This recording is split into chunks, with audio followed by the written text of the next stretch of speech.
Hello, everybody, and welcome to the Twilio Liftoff Super Watch Party. My name is Andrew. I am so excited that you have decided to join us here live on stream or catching the VOD for our behind-the-scenes making of look at the Twilio Liftoff series. Now, I don't know about you, but when that trailer was playing, I don't know, I got like a little bit teary-eyed because I was like sad that this is kind of marking the end of stage one of Twilio Liftoff. But then I realized that, well, it was sad to see all of those amazing people that were on that awesomely produced video. I've also got a lot of them here today, so I'm going to bring on some pretty amazing people that have you might have seen in that video there. I've got the stars of Twilio Liftoff, Sarah Biffle, Bianca St. Louis, Alex Goldman, and the producer extraordinaire, Brent Schooley. How are y'all doing today? Dude, I'm glad it's Friday. It's Friday. Let's go. I also feel that way. So I'm glad to have all of us back. And actually, I think this is the first time that we've had everybody live. But this or live-ish. Live-ish. It's Bianca's all right. Still just the black box. We'll take her off until she's ready to go. Absolutely. So we are here for those of you who have stumbled across us here on Twitch or YouTube. We are here at the Twilio Liftoff series Super Watch Party. So over the past 4 weeks, over the past month, we have been slowly dripping out some amazing video tutorial content that is under the amazing name Liftoff to help you kind of get onboarded to the Twilio ecosystem. So helping you get started with 4 of our kind of product suites. And every Friday, we have been on here, either me or some of the amazing stars of the show, to watch these videos with you. Now, this week is not going to be like those. We're making this different because y'all have been with us for a hot minute and we want to give you some value. So here's the way that we're going to run through today. So we have actually got segments. Let's go, Andrew, for our run a show. So we're going to be kind of going to some of the best and brightest from behind the series. And we're going to be asking some questions. They're going to be sharing their favorite bits. We might watch a little bit. We might call out some sections for you to watch. This is going to be kind of a behind the scenes take at Liftoff. And the great thing is, as people keep kind of rolling in over the course of the next 2 hours, because we're going to be here for a little bit, we're going to be doing some giveaways. So tell them what they're going to be able to win, Alex or Sarah or Brent. What are they going to be able to win? I actually don't know. I know. I know what the grand prize is at the end. I know what the grand prize is at the end, but I don't know all the stuff leading up to that. I don't know if I want to start with the grand prize. I feel like that's too Sarah was listening. This was a quiz. Sarah, what could they win? I thought it was only the grand prize. Ooh, no, we got more. I love it. So we have got some swag packs to give away. So if you love these awesome swag items that we are wearing, you can have none of them because they are all limited edition, but we have other swag for you. So I've got some swag packs that are out there that you'll be able to potentially win. Yeah. Oh, don't forget that people can win a personalized 30-second video made by you, Andrew, to whoever they want. I mean, I'll definitely do that. I'm here. I'm 100% here for doing cameos. I'm just gonna make up prizes that put you on the hook. This is it. But we also, at the end of the stream, or depending on kind of what our audience is like kind of throughout the stream, we may also do this as like something in Discord. It'll be like the first person in Discord to be able to send a message. We're going to give away a free Signal ticket. And if you don't know what Signal is, get onto Google and search Twilio Signal and you will find out. But with all that said, I kind of want to encourage folks that are jumping into the stream, and we'll do this throughout. Add comments, ask us questions, share your thoughts. We want to have a conversation here. This isn't just about us kind of being on camera, although we're happy to be here. It's really about us engaging with you. So feel free, jump in, add some comments, ask some questions, and we want to have some conversations with you. So, with that all said, I want to jump into our first segment, and we're going to kind of follow this through as the way the series rolled out. So, obviously, we rolled out Twilio Liftoff messaging as our first video in the series, but before Twilio Liftoff messaging was ever even a thing, we had the conceptualizing of Twilio Liftoff as a series. And so I thought, who best to kind of lead this section than our developer video producer extraordinaire, executive producer of the Liftoff series, Brent, and our amazing production partners over at Poly Creative. Let's pull on Michael, and we'll pull off Alex and Brent, and Sarah and I. And yeah, over to you, Brent, and welcome to the stage, Michael. Hey, Michael, how's it going? Can you introduce yourself and let folks know what Poly Creative is all about? Oh my gosh, yeah. That's where we should probably start, right? I think. Yeah, I don't think I've ever been on stream, but I've seen the streams. This is a wild experience already. Yeah, really. Yeah, so Michael Poly, the company is Poly Creative, which is an ambiguously named thing, so we can kind of do a lot of different projects. But I've been working with Brent and Twilio, I think, for it feels like 4 or 5 years now. So we just produce educational video for developers to teach like technology and computer science, and math topics.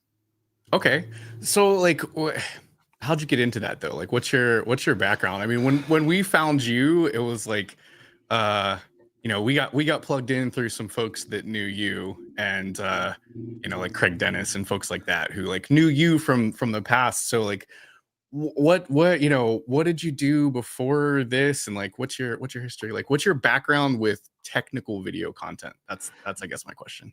That's a funny one. So I guess like for educational video specifically, like let's see, like my first experience with video was making sketch comedy videos, just like comedy videos with my friends, and then really struggling with getting videos online, because in the pre-YouTube era you had to like work with your own kind of Flash video servers. So I got into Flash, and then I started creating interactive videos. So I did a lot of marketing content initially, which is I did a lot of these annoying green screen walk-on videos. When UI is really terrible on a website, you could have somebody walk on and like point at stuff. So like I hated that. But then because I got so good at green screen, I ended up working with Greg Pollock and Rails Envy at Code School, which is in Orlando, Florida, and doing these like educational videos where it turns out pointing at the screen is actually what a lot of developers wanted to do when they're like talking about how the website works for people.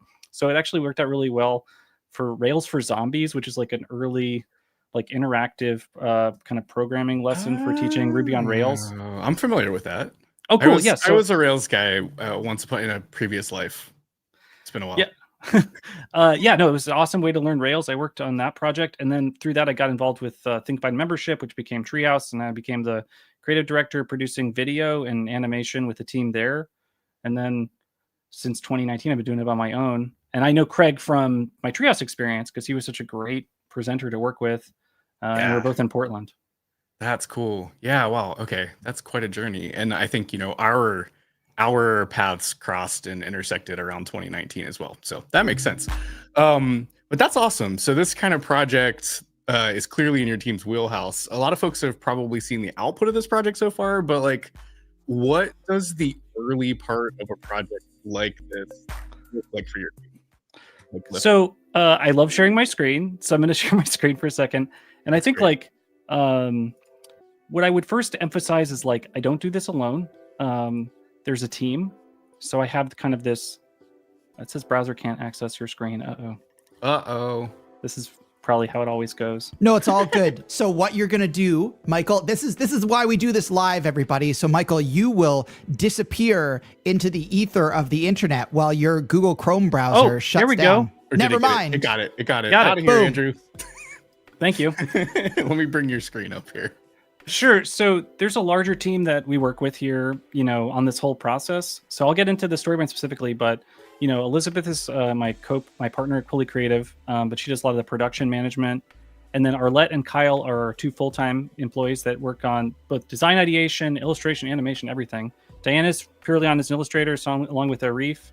And then like Mallory also for animation and was kind of a lead animator on this project. And then Brad, Alex, and Michael, you would have met on the production. And then Kyle, Kelly, Yonner helped to script this project. So I guess like storyboarding wise, let me just hop into some of this stuff here. Yeah, I was gonna say, are you able to show us some of the storyboards or like other behind the scenes materials from the planning phase? Like that would be awesome. So I've worked with Twilio a lot, so I feel comfortable explaining how APIs work. So this is the worst the storyboarding ever got. But like, I just wanted to show this bad example because like storyboards just have to like explain some simple things sometimes. So like those can become better looking illustrations. But for this one, it's just like, what is going on with an API? It's code that makes request to Twilio, code makes request to a Twilio API. So like this is a type illustration you'll see. And often this technical style diagram, I'll do something like this. This is with the pencil tool in Figma, which is an underused asset. Right. So like this is an Owl Air theme. So we have like an airline theme for the course because it's Liftoff. But we also, so there's a lot of stuff to play with here. Like there's a loyalty program and we were trying to figure out like a logo. Ultimately went with this kind of Twilio owl. But there was some playfulness there. When we talked about this is an email in the template builder. We were trying to abstract some stuff. So we look at all the marketing materials Twilio has and try to come up with abstractions. So when you see these abstractions in the course, they are based on real content at Twilio or real UI, but we're just trying to make it viewable easily, Doing some research and like seeing how we're presenting stuff and then figuring out how to like bring it over to this vague concept we have for a course. That's cool. Yeah, because we're building email templates in this course, right? So what is an email? It's an image and some stuff, right? Yeah. And the templates are so kind of easy to use in SendGrid where you can just kind of drag drops, trying to bring that drag drop vibe here. This isn't the final illustration. This is the storyboard. No. But you got a sense of where it starts. And usually it's got often quite close to the final. So that was for email. Then for messaging, for instance, we've got this airline kind of flow here. And again, based on like some Twilio marketing materials here. We really like this. You shared some presentation documentation for us, and we were able to like kind of from that kind of extrapolate some stuff. And then this fax machine example, this is like an original illustration kind of just based around some simple iconography. Because obviously you wouldn't want to use a fax machine to send important updates, to someone, which is of course the importance of messaging. This is an interesting one where I think like we were kind of basing around like this omni-channel communication graphic to show how email can communicate to a lot of people quickly. So, I mean, we're trying to use some of the existing kind of metaphors, visual metaphors and ideas you guys have. But there's some illustration stuff we didn't use, which I thought was kind of interesting. Let me get over to my space theme. So initially we had a space idea for this course. Yeah, I remember that. Y'all had some fun with this. I really wish we could have used it because you're getting some real behind the scenes like scrapped material right now. But yeah, we were having fun with a potential space theme here. It would have been super cool, but ultimately, like it's a little bit of a distraction, and like an airline is more realistic for a lot of people, and it's like there's urgency and importance there. So I think the Liftoff theme going through, an airline really made sense. So here's an example of some of the illustrations and stuff that we end up with in the course. And I thought this would be interesting to you, Brent, but I just talked about the gear used. This is too much, but yeah, I was going to ask. So we talked about storyboards, scripting. You mentioned Kyle, Kelly, Yonner. Fun fact for the Twilio folks here. Kyle was an early Twilio employee. And in fact, if you've ever heard anything about like talking in the Twilio voice and like, our writing style and stuff like that. Yeah, that's Kyle, like originally. So Kyle has like a ton of blog posts. If you go out to the Twilio blog and just look up Kyle Kelly Yonner, you'll find a lot of it. So it was fun to work with Kyle. It's like fun to work with Polly and Kyle like on this stuff, especially like we had Kyle writing and it's like Kyle understands how to write for Twilio. So that's pretty cool. So like from our side, I guess, okay, so we've got scripts and talent and a general flow for how things are going to go. I thought like, let's talk about the actual studio shoot. Like, how do you prep for that? What type of crew's involved, equipment, etc. Is there anything that you'd want to talk about from that perspective? Yeah, sure. So for the studio side, like I'll just share this group of photos. I have more photos I could jump into because we took a ton. But for us, like we try to do for this, it's like kind of a minimum 5-person crew, which I know it sounds like a lot, but there's a lot of things that you discover that you need, right? So there's a DP, which is a director of photography. There's AC, assistant camera. Then we have a teleprompter operator. No one memorized all their scripts. There's a teleprompter. I'm on as a director, and then there's the production design aspect of it. Oh, and audio. Gosh, can't forget about audio. It's so important. Absolutely. So you can kind of see on the left here, this is kind of like our initial starting place. We knew we wanted something clean. We have this white cyc we could have used, but we wanted to do something a little bit different and more interesting. So, wood is kind of like a minimalistic set choice that we started to build from. And when you see the set, you'll see we just have like a simple shelf. This is actually modeled on a shelf you guys shared with us. There's like a shelf. If I can pull out here for a second, I think I have a picture. I remember when we were talking through this. You initially sent us this shelf concept, which is like, you guys have like a shelf with a bunch of classic Twilio stuff on it. Yeah, it's an engagement center here. Like we take prospective customers through it and everything. Yeah, that's from the TEC. And that was where we took the idea too of like maybe trying to bring some elements to put on the shelves to kind of give it a like, a Twilio feel. Yeah, I dig it. Yeah, so like if I jump back in and I'll just zoom in on these elements, you can kind of see this like little shelf here is just an homage to that shelf concept here. Yeah. So in terms of this crew here, so it's 5-person crew, and we're just kind of like assembling the thing, figuring it out. So this is kind of our prep day where we were just trying to figure out what would look really nice and kind of enhance the material. And also ended up on color schemes, some LED color schemes for each one of the segments, which you guys will see when you watch the content. Yeah, this was so cool. Like, to just be in that environment and like see all the pieces and parts and like the process. Like I've seen it done, on TV and that sort of thing. But like to be there in person for this shoot was really cool. To bring a bunch of my favorite excellent colleagues to be the stars for this thing. It was great to like watch them in action and go through the process. Really cool. So we get through shooting, right? And this was 2 days. So we have all the material has been captured, and we even captured bonus material, by the way. Like, go to the YouTube channel, you're gonna find a thumbnail of a link being cut because it's link shortening. We actually filmed a bonus tutorial. Like, y'all are rock stars. We got so efficiently through the material, everybody involved, like rock stars, got through the material and in enough time that we were able to film an extra tutorial from the set, which is awesome. Like, y'all rock. I brought 2 shirts. Alex, always looking ahead. Thank you for that, Alex. So I'm wondering, you got a ton of footage, right, off multiple cameras and all of that kind of thing. What does the editing process look like from there, and how long does it take? Are there like particular challenges you're looking out for in that process?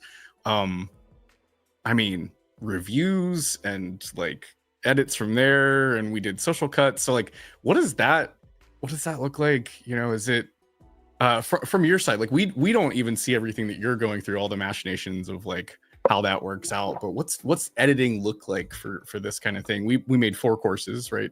About 30 minutes each. So that's a lot of material. Talk me through that a little bit.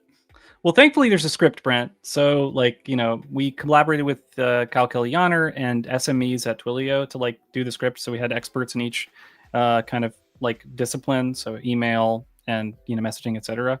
So the script is like, helps to guide the whole process. So during that time when we're working on script, we're trying to start on design ideation. So developers often very creative, like even Kyle's a great writer, but like how do we bring the visuals out from the script is kind of its own magical skill. So for design ideation, that would be me, Kyle, Arlette, and Mallory and Diana, like all kind of leaning in and like, what can we do visually with this stuff?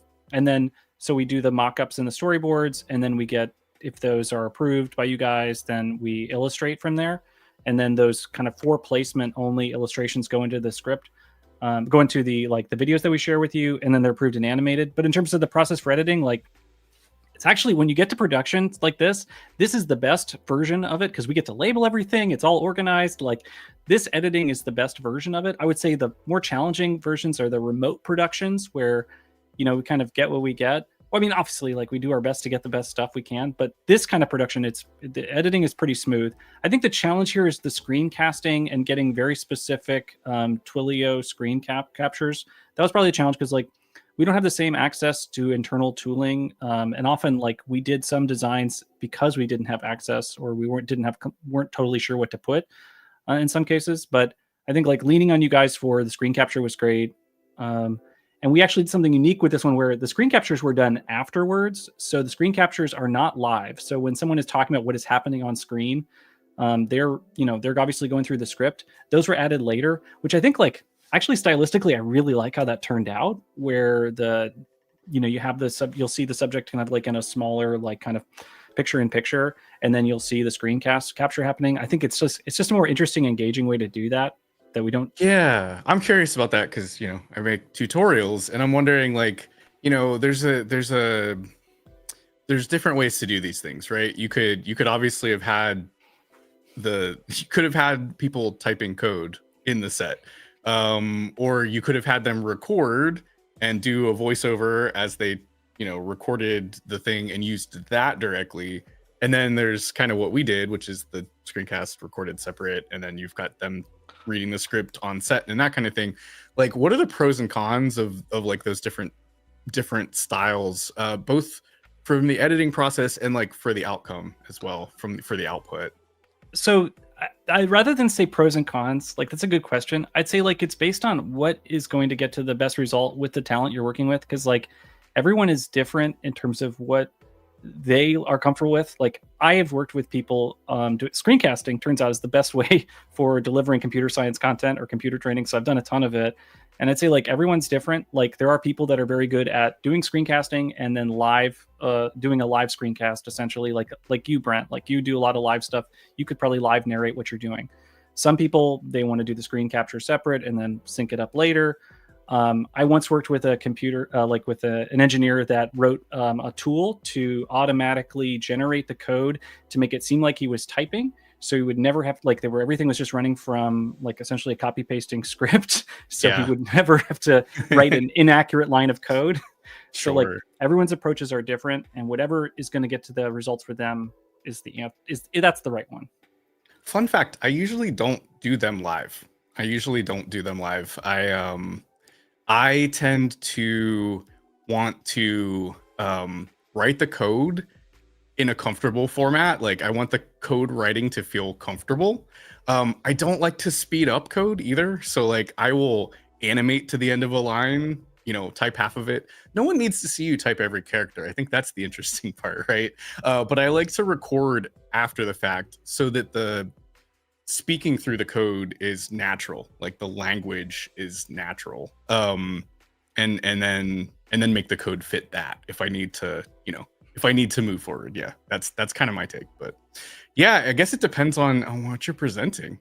Also, yes, we are live. How's it going, UB programmer? I just wanted to throw that out there. We got a chat from YouTube. Welcome, folks that are watching. I love that you love Twilio.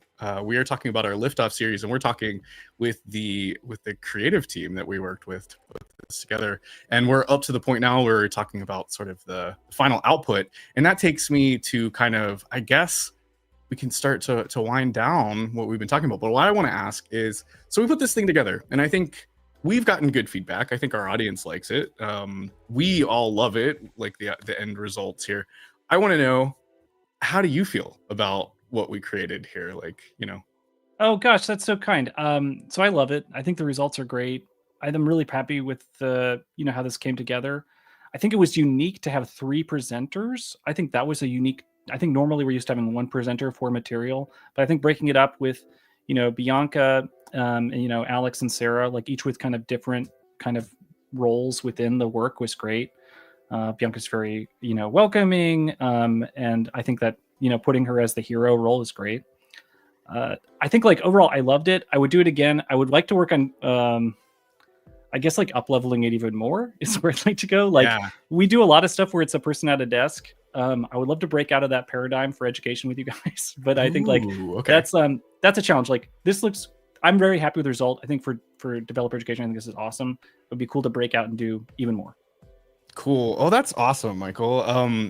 I hope we get like many opportunities to do stuff in person, because we had a lot of fun. I mean, it's not just it's not just the filming the awesome thing, but like we got to hang out in person. Like I've been working with you since 2019 and we had never met in person. You and Elizabeth, like we had how many things we've done together over the years and just never got an opportunity to be in the same place together. So I think we had fun as a team to get to hang out with you, eat lunch with you, and we got to hang out in Portland, so we got to eat some nice dinners. But it's a joy to work with you on the things that we work with you on. We have other stuff going on with you right now. I don't know if folks have checked it out on the Twilio YouTube channel, but we have a new show called Twilio Update that Alex is a part of, and Poly Creative is working on that as well. Like Alex is the host and coming up with all this material, but y'all just make it shine in the end. And like, we love working with you, Michael. That's basically thanks. what I wanted to say there. Well, Brent, thanks. It's a pleasure to work with you. And I will say, like, when I started working with you 5 years ago, it was just me. And now this whole team has grown, I think. And so that's why I think in part the work has improved, because we've gotten better at serving, the aims and goals that, I think we're all aligned on. So I feel like it will only get better. Awesome. Well, Michael, it's been great talking to you. I think our time is coming up. We're about to pass this on to talk about Liftoff messaging, but thank you so much for joining us today and giving us a behind the scenes look at Liftoff. Oh my gosh, you're so welcome. It's a pleasure to be invited to connect with you guys. Huge fan of the streams. Love A/B testing. All right. Talk to you soon. Bye. Thanks. Bye, Michael. Bye, Michael. So we're going to hand it over in just a second. But just as a heads up to everybody, if you're watching right now, this is going to be very important for you later. Or if you're catching this as a VOD, you're going to want to go and join the Twilio Discord, because I've decided that we're going to do all of our giveaways, and they can be asynchronous giveaways today over on our Discord. So you will have to join our Discord in order to be part of that. Go ahead, Brent. Join the Discord, and when you're in the onboarding process, make sure you click shows that you've seen, especially Liftoff, since you're coming in through Liftoff. But like, it'll present you with, how did you find us? Just let us know you came in through Liftoff. I was just getting a note back in our back studio that we are having some tech check stuff. So this is good. This is all good because I think he's ready. I have some other behind the scenes stuff that I'll show really quickly, and then we can bring Anthony on, or bring him on now. No, go for it. Let's pull it up here. So speaking of behind the scenes stuff, we promised that we would give you that. So there were some amazing photos. Sorry, Bianca, that I'm just pulling your face up here. I'm not going to stick on there.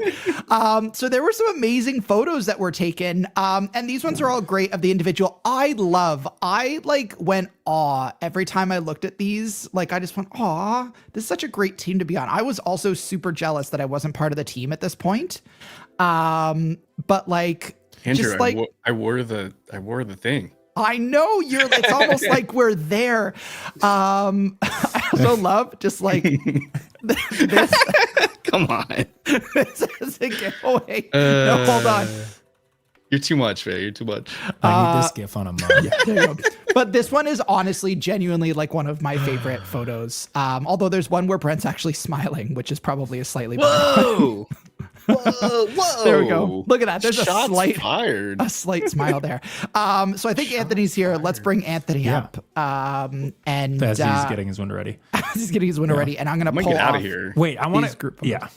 What do you want? Cool. I can pull I some was up, gonna Alex. say there's some fun ones with Sarah and Bianca and I, but you can show those later. Yeah, we can bring those later. Yeah. I will say at the end of your segment, we're going to do our first giveaway. Ooh. So if you're catching this VOD, fast forward to the end of this segment if you want to, or watch the whole thing on 2x speed, or just stick around the whole time. But Alex and Anthony, we're going to turn it over to you. Sweet deal.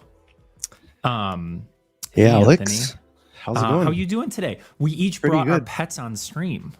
Yeah. You've got your Misty, and I've got my kitty cat. This is Zev. Zev? Yeah. This is Misty, everyone. Yeah. My precious robot here. Who's had different iterations. We've called her Eileen at Twilio at some point. Misty is her manufacturer's given name. Yep. I was thinking about giving her another name, but I was like, oh, she's already got too many. What were you thinking? Should we do a little brainstorming here? If anyone's got good name ideas for that robot, let us know. I didn't really have any good ideas, but I don't know. Like, Aileen was like spelt AI, so right. Yeah. Something along the AI theme, I guess. Yeah, we'll figure it out, or maybe like a messaging one or something. So yeah. Sorry, we just jumped in. Anthony, can you introduce yourself? Like, tell us who you are, where you are, what you do at Twilio. Yeah. Hey, everyone. My name is Anthony. I'm a developer evangelist here at Twilio, similar to Alex here. I'm based in Seattle, and I focus on our messaging product at Twilio. I love building fun things with Twilio, hence the robot. Earlier, I was actually building an app with her, trying to get her to do some magic tricks, actually. So pretty excited to finish that up. Yeah, if anyone hasn't seen it, Anthony has a super cool demo where it's a magic trick, and it was wild. It was so cool to see. You can check that out on stream. I bet you that Brent can figure out which stream it was on, but he came on A/B testing and he did his magic trick, and we were all blown away. It felt like I was like the role of Penn and Teller and fooled me, trying to figure out how this magic trick worked. Yeah, I tried. I actually built a bunch of other tricks on top of it. So earlier it was like one trick, but now I actually have like multiple tricks, and I'm using this Misty here to do one of them. Nice. So yeah, I can't wait to show it off. I'll hop back on stream after I figure everything out, but it's almost done. Yeah. So. You're working on it? Or is this going to be for people to see at Signal? Is that kind of one of the goals? Or are you going to have it other places? Anywhere, honestly. Okay. Signal, yeah, but I'm actually going to an event on Monday, VS Live in Vegas. So if you happen to be in Vegas, I don't know if anyone out there is in the area, but I'll be there. So hit me up. I'll tell my grandma to come check it out. She lives in Vegas. Nice. That was like I'm sorry. I'll tell my grandma to go check it out. It's just the best statement that you could have said for that. I'm sorry. I just needed to come on to say that. I got you. We're good. Looks like my camera froze again. Darn. Yeah. That happens. Yeah. Let me see if I can restart some things on my end. Cool. Yeah. We'll give you a second, and we can also keep talking, but I know it's kind of hard to like talk and reset stuff at the same time. Oh yeah, or why don't we just start playing a little bit of the video, and then once your camera comes back, we'll I can keep it on mute. I can unmute it. What would you like? Because I can skip to whatever. I think it's kind of fun to watch. I'm here to teach you how to use. Oh, there you go. Yeah, you got powers there. Yeah, we in all these videos we kind of start with this format where we let Bianca kind of set the scene and set the stage. But yeah, Anthony, I had a question for you if you're ready for questions. Yeah. I'm kind of multitasking here, but I got you. Okay. Yeah. Yeah. So if you're like talking to somebody who's maybe new to Twilio or knows a little bit about what we do, but hasn't really used it yet, where do you like suggest that they start, or like how do you start explaining to like them how to get started with messaging? Like what's kind of in your mind the best way to do that? Yeah, honestly, I typically point them to our docs, because I think our docs team does an amazing job of writing documentation. And let me see if my camera is working. No. Well, you look good though. It was a good spot to freeze. All right. Well, I'm gonna play with this in the background as I talk. But yeah, typically the docs are amazing. I do think that we have put out some really awesome videos. Hence,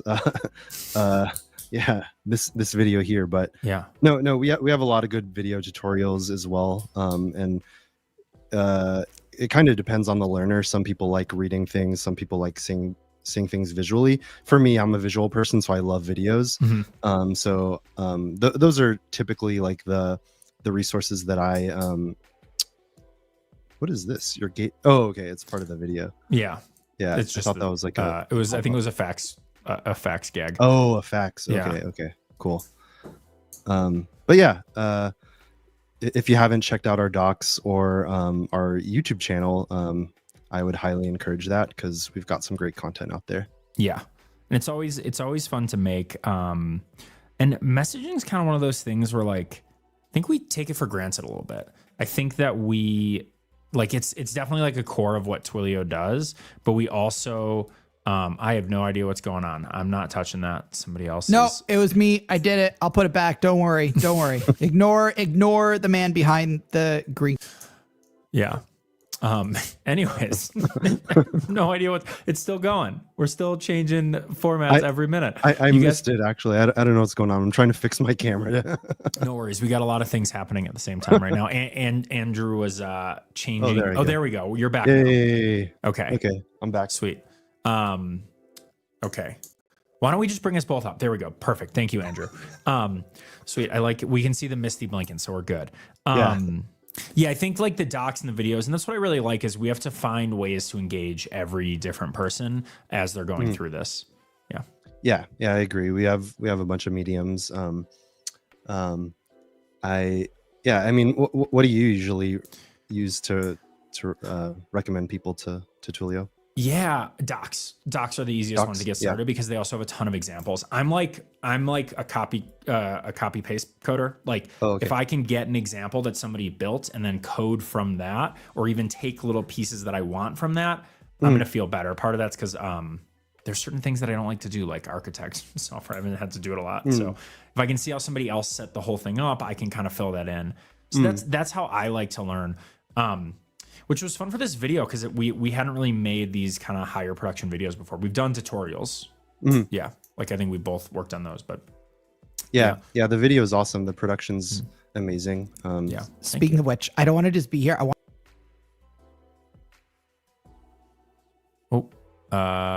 Okay. Sound just went off. We got it back. No, you Okay. should be good. You should be good now. We'll get Anthony back up there. There we go. Cool. Everything should be working. Sorry about that. Okay. Yeah, we can stop messing with it soon. Cool. Yeah. So you were brought in the scripting process, right, Anthony? Do you remember what that was like for you? Yeah. It was a while back. Yeah, that was we filmed these in October. You were scripting in like probably August, September, maybe August, I think. Yeah, it was a while ago. I do have a pretty poor memory, not gonna lie. So I had to I had to actually think back and try and remember the project itself. But no, I remember essentially we we had a script, we brainstormed different ideas, and did it all asynchronously, which is awesome. We have a doc, and we basically just came up with a theme. Which was a play on the word liftoff, right? So we were talking a lot about airlines and a flight use case, which you could see on the screen right there with Owl Air. We kind of took that theme and used it across the entire video. That's something that I personally love doing, is I love theming content. So for example, I don't like just throwing one joke or one little topic into content. I like it to be all consistent. So I tried to bring that to the script as best I could. Yeah, it was really great having you. And I do know that you're up for those things. I saw a photo recently from you. I think it was one of our regional liftoff or regional signals. Oh yeah. You went to the one in Singapore, and everyone gets up there and there's track jackets and does a demo, and Anthony shows up wearing a cape, like a full magician cape, and I was like, we got some gold here. Somebody else who's willing to dress up for the bit, which I appreciate a lot. It was a bit awkward, I'm not gonna lie. I'm basically surrounded by people in everyone's dressed business casual, really nicely, and then I'm just I'm wearing a cape and a top hat with a magic wand, and everyone was staring at me what are you doing? And I was like, oh well, I'm doing a magic trick. But I also dressed up as a airline pilot for a different talk. So I had multiple costumes, and I actually have the magic outfit like right over here. I'm about to bring it to Vegas so that I can tell people that I'm doing professional magic in Vegas, which is kind of true. It's kind of true. You're being paid to do magic in Vegas. Yeah, exactly. Right? Like it's going on the resume. Yeah. I mean, I tell people, no, I don't really tell people, but I could tell people, I'm like, yeah, I'm like, I make my money on YouTube, right? I'm paid to be on YouTube. Yeah.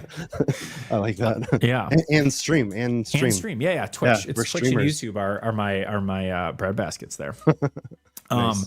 No, I love that. And I love like I will commit to a bit as well. I showed up to our team meeting yesterday in a full suit and bow tie because it was part of a bit I had been running for a promo video that everyone can see in a week or two. Oh, sweet. But yeah, it's there. So I know where Bianca wants to know where you get your costumes from. Just Amazon. I don't have like a costume store. I just feel like I buy everything on Amazon. It's so convenient. Yeah. But I do use a particular magic shop for all of my magical items. So it's called Penguin Magic. If you haven't heard of it, they have really, really good tricks and tutorials. I actually have a couple like right here on my desk. Nice. Let me pull one out. Yeah. So I've got like this this seemingly normal deck of cards, but they're actually quite special. Can't really go into too much detail though, because I haven't really practiced, but I'm a little rusty, so I don't want to screw up on stream. But yeah, I feel that. And oh, you know what you just made me think of? I was actually in LA last weekend, and I was right near the Magic Castle. I'm like, that's a place I really want to go one day. Wait, the Magic Castle? Do you not know what the Magic Castle is? The Magic Castle is like a it's like an invite only, although I don't think it's that hard to get an invite place where they like, it's literally like a castle in Hollywood where they do there's like magic, like magicians come and do like close-up magic. You have to like get dressed up in a suit and you like go show up and like they do close-up magic for you, and it's like a whole experience. That's awesome. In like a really old school kind of castle house.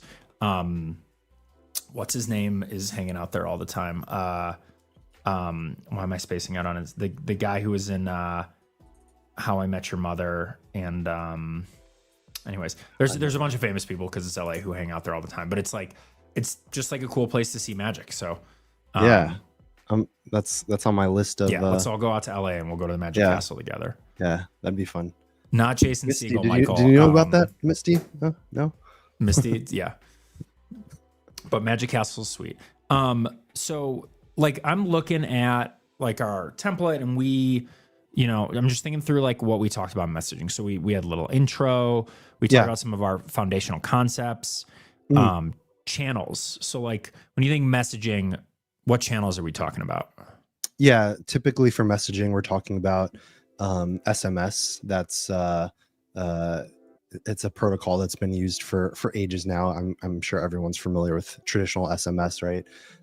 MMS is kind of, I don't know what the right word is, but essentially it's similar to SMS, but with multimedia.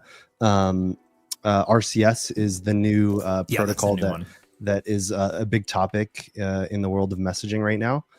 So that essentially, if you're not familiar, it's essentially like taking an old protocol, which is SMS, and modernizing it.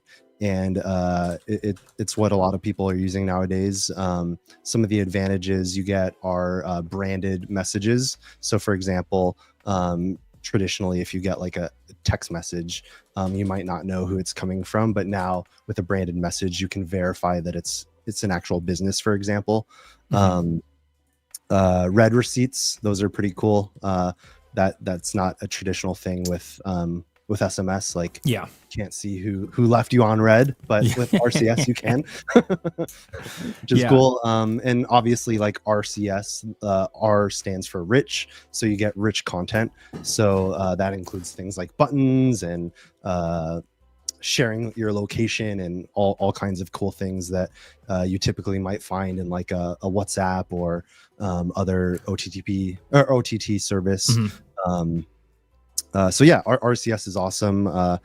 And if you haven't checked it out yet, it's pretty easy to implement. Actually, you don't really have to. No code changes, right? Yeah, no code changes. So it's awesome. And then if the receiver doesn't have a RCS compatible phone or whatnot, you can fall back to traditional SMS. So yeah, it's really cool stuff. Actually, I'm going to drop a link in chat. Cool. It's coming out Tuesday, but on Tuesday, my next Twilio update focuses on RCS. So if anyone wants to learn more about RCS, we got more content coming out on Tuesday for that. The cool thing I think is because we talk about this video came out before we were really doing much with RCS, but we talk about WhatsApp, and I feel like the WhatsApp and RCS experiences are pretty similar, but the difference is RCS exists in your native messaging app. Which is pretty cool. So I'm super excited for RCS as a channel. Yeah. That's the big thing, is that like you don't have to download a dedicated app, right? Mm-hmm. Like there's WhatsApp, there's Viber, there's all these different apps that people have to download, and then there's adoption in different countries is different, right? Some people in your certain friend group might not use this app. Some people might use another app, and then you have to download all these apps, but RCS is natively inside of your text app. So yeah, very convenient. One other question. I'm curious about this too, because I like to ask people this too. So in this video, we talk about functions and assets, or like using the command line and CLI. When you're building your demos, what stack are you using? Like where's all the code end up living? I use a little bit of everything, to be honest, but I'd say most of it I just do it in a text editor, like just a code editor. I mean, just VS Code. But I use a bit of functions. Functions is pretty awesome, because like you don't need to spin up anything. Like you just write some JavaScript and boom, you've got an app. You just deploy it, get a URL, and quick, easy. I love functions. I'm pretty much everything. Like I think in the video you talked about functions, you talked about the CLI. Twilio Studio is also something that I love. Like it's so easy. It's literally a graphical interface that you just drag and drop like blocks essentially, and you connect the blocks, and you can create like entire applications, entire flows. Storing state and transferring state from one place to another is super easy. So I find that is like one of the easiest ways to actually prototype. So I love Studio. I use Studio all the time. I love it. We actually tried not to use it too much in these videos, because we were like, at some point we want to create a low code, no code version of this where it's like you don't have to do a lot. So we end up talking about it in voice, a little preview for people later. But yeah, I wanted to say thank you so much, Anthony, for all of your help and support with this whole project, and thank you for joining us on stream today. We love chatting with you, and I love thanks for having me. Seeing all of your builds. And next time we're at a conference together, I'll get dressed up with you. You just tell me what to wear, I'll do it. Looking forward to it. All right, I'm gonna go back to building out Misty over here, but thanks for having me. I love it. We'll see you later, Anthony. Right, bye. Awesome. Sorry for disturbing things. They added a new feature, by the way, everybody. That's why we were in this place. They've added scenes to StreamYard, and so the joys of learning new features live. So I also realized that somebody named Andrew McLean dropped the ball, because there was another amazing person that was here in the StreamYard who I'm going to pull on for the next segment, which I'm running, which is Carol Cucarola, who's one of the solutions architects that was involved in messaging. And we're gonna have a party in email, and we're gonna pull everybody in here, because we've got a lot of people coming in next. But before we get there, first off, Alex, sorry for disturbing the flow with my changing of scenes. But I also want to do our first giveaway. Let's do it. So if you don't know already, we are doing giveaways. We are giving away some swag packs, and we're also giving away a free Signal ticket. So you can get this even in the VOD, because you might be the first person. All you got to do is go over to Twilio Discord server. The link's at the bottom right there. You just got to send Alex a direct message over on Discord. First person to send Alex a direct message is going to get a free Twilio swag pack. You have to stick around to find out who you have to message for all these swag packs, including our final one. So you can't just skip to the end yet. But so head on over to Discord at Alex or send him a DM and you can get in there. So DM for swag. That's right. DM Michael. for swag. So with that said, Alex, I'm going to say farewell because I think you're heading out for today. Yeah. Thank you all so much. Thank See you. you later. All right. Bye, Alex. And I'm going to bring on some amazing people and you can just let me know that you're ready to come on if your camera is going. So Carol, I'd love to bring you on for this segment. If you're there, you can turn on your camera. I know Wade is here and ready to go. Everybody's going to introduce themselves. I think Heather is ready to go. I think Austin is ready to go. And Carol, if you are good to go, you can turn on your camera at any point and I can pull you on. Wade, Austin, Heather, how are y'all? Oh, and Carol, there we go. We got the whole team. How is everybody doing today? Good. Great. It's Friday. I can't complain. Great. Yeah, I'll echo that sentiment. Doing good today. Amazing. Well, I think we're going to kind of do what we did the last time because I saw in chat that people kind of like that style. So I'm just going to stop my sharing of this one and I'm going to add a different one. Hold on. I need to stop screen sharing. There are so many things going on my computer right now. It's real mad at me, but that's okay. And I'm going to add our Liftoff email course kind of playing in our background. And I'll get that up here. We'll mute that as we're kind of going through. And I'd love if everybody wants to kind of do the same thing that we just did.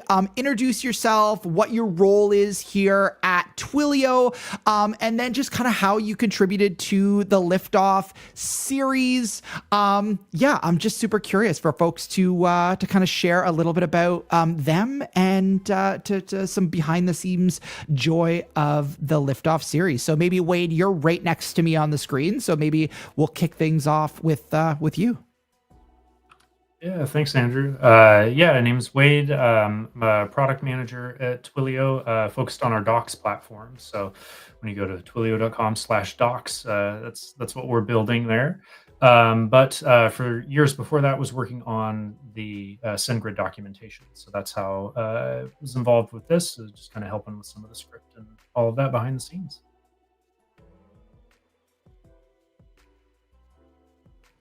I might be after Wade. I think you are. Yeah. My name's Heather Brown. I'm a principal solutions engineer. I've had various roles at SendGrid and Twilio now for about 8+ years. I contributed to the project by just kind of putting some eyes on the content and giving my feedback. So happy to help with you. I hope I fulfilled all the points that you laid out, Andrew. Knocked, checked the boxes. Checked the all boxes. Good. There we go. I'll hand it off to Austin. Yeah, thanks, Heather. My name's Austin Zuber. I helped on the project by providing some technical guidance and some perspective. I've worked on the SendGrid email product for a little over 10 years now. Started at SendGrid on the support team with Heather, actually, and through the Twilio acquisition, now focus on all Twilio products. But email still holds a really, really special place in my heart. So was happy to contribute to the Liftoff project and excited to be here. Yeah, hey everybody, this is Carol Cucarola. I'm a solution architect. I've been with Twilio for almost 4 years now, but I've actually been in messaging for about 17 years. So I joined in Twilio as a messaging specialist, but have expanded from there. I guess I participated just in terms of giving feedback. I love it. So Carol, because you kind of are like the glue between these two sections, right? We've pulled in sort of one of our solutions. I'm really curious because I feel like a lot of people out there kind of know what we do on DevNet. They know like that I go on stream and I talk about things and maybe I know what's going on, but they maybe don't know kind of the role that like you and Austin and Heather kind of fill within the kind of Twilio world. So I'm super curious, like what is it that you kind of work on at Twilio in kind of your role? Yeah, so I've been working with some of our largest messaging customers, and so there's a lot of subtleties in terms of how you can deliver messages, in terms of getting the quality optimized, and just different options to make sure that your messages get there. And that's especially important for one-time passwords, OTP, 2FA type of services.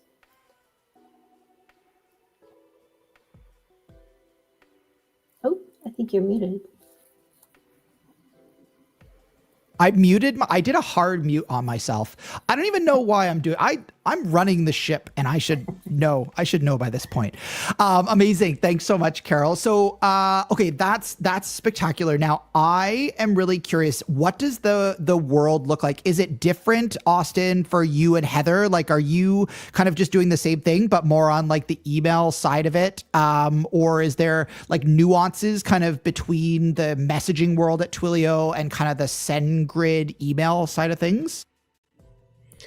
Yeah, I think, all the solutions engineers at Twilio kind of, we cover a broad range of products, and we kind of don't have like our specialty sort of focus here. And I think Heather and I, because we've been in the email space for so long, we tend to get roped into a lot of the really exciting email conversations and customers. But it's really the same type of role that Carol had. So, making sure that customers are armed with like the best practices to be successful with email, make sure they understand the technical capabilities.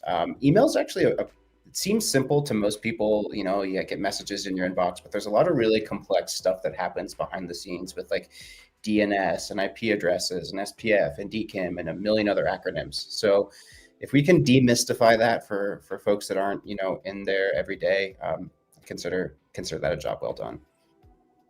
I love that. Heather, anything to kind of add on there? Yeah, just to kind of add on to what Austin said, we do kind of combine our expertise in the solution engineering team, and just make sure that if there are any commonalities that we can bring to our customers as it pertains to different channels, I think that's what's really helpful for us all working together, is that we can kind of bridge the gap and really make sure that our customers, if they've dealt with one channel but not another, we can kind of make those connections and make it a little bit easier to onboard our solutions. So that's really how we help. Yeah. I love it. And Wade, I feel like you kind of also are like a demonstration of like the across channels, because obviously kind of like focused on SendGrid for a really long time. Now you're kind of in a different world in your role. And so I'm really curious because obviously you've kind of been on the documentation side of things, but you're doing some different things now. So yeah, I'm just super curious, like what is your I guess kind of day to day now that you've kind of moved into a different space within Twilio? Yeah, that's a good question. I ask myself what my day to day is each and every day, because it's a lot of inbound and figuring out what folks need. But I think we're really lucky on our team to have really like a dedicated product engineering team for our documentation platform at this point. So maybe folks would have noticed a big change in the docs over like the last year, especially kind of around May of last year, moving everything to a new platform, built that as we were migrating it. And now we're trying to figure out how to make that even better for customers, but also for internal folks writing that documentation. So yeah, my role has definitely changed a bit from focusing on like how to make it easier to use SendGrid and read those docs to just like, what is documentation at Twilio? What does it look like? How do we make it better for everyone? I love it. And yeah, I kind of feel like that's exactly it. Like at Twilio, like kind of everybody's touching on all of these different places, and we're really lucky. Obviously, if you didn't know this, so SendGrid is part of the Twilio family. So is Segment, and then obviously our core messaging pieces. But I was very interested. I discovered this, and maybe to set the stage for our next section as well.